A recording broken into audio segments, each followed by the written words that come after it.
എനിക്കറിയുന്നൊരു ചെറിയ പയ്യനുണ്ട്. ആ പയ്യന് 18 വയസ്സായില്ല. അവന്റെ തലയ്ക്കകത്ത് വല്ലാത്ത വേദന. ഹോസ്പിറ്റലിൽ കൊണ്ടുപോയി ടെസ്റ്റ് ചെയ്തപ്പോ ഡോക്ടർക്കൊരു സംശയം.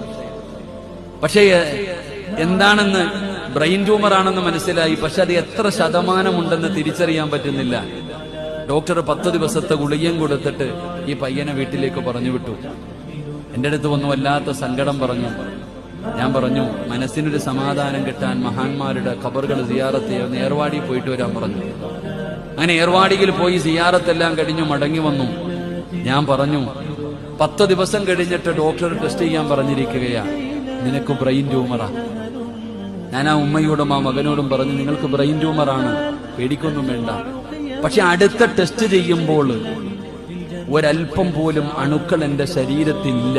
നിയത്ത് ചെയ്യണം, ഒരു പള്ളി കെട്ടിക്കൊടുക്കാമെന്ന്, ഒരു ചെറിയ മസ്ജിദ് കെട്ടിക്കൊടുക്കാം. അള്ളാഹു ഈ രോഗം മാറ്റി തന്നാൽ ഞാനൊരു ചെറിയ മസ്ജിദ് കെട്ടിക്കൊടുക്കാമെന്ന് നിയത്ത് ചെയ്യാൻ പറഞ്ഞു. മാറിയ കെട്ടിക്കൊടുത്താൽ മതിയെന്ന്. 13 ദിവസം കഴിഞ്ഞ് പോയി ടെസ്റ്റ് ചെയ്തു.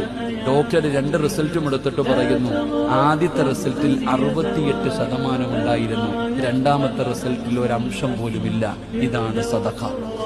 നബി തങ്ങൾ പറഞ്ഞു, അസ്സദഖത്തു റദ്ദുൽ ബലാ, സദഖ വിപത്തുകളെ തട്ടിമാറ്റും. അള്ളാഹുവിന് ചില അടിമകളുണ്ട്, ആ അടിമകളെ സദഖ കൊണ്ട് ചികിത്സിക്കും. അള്ളാഹു നമ്മളെ ചികിത്സിക്കാൻ ഭാഗ്യം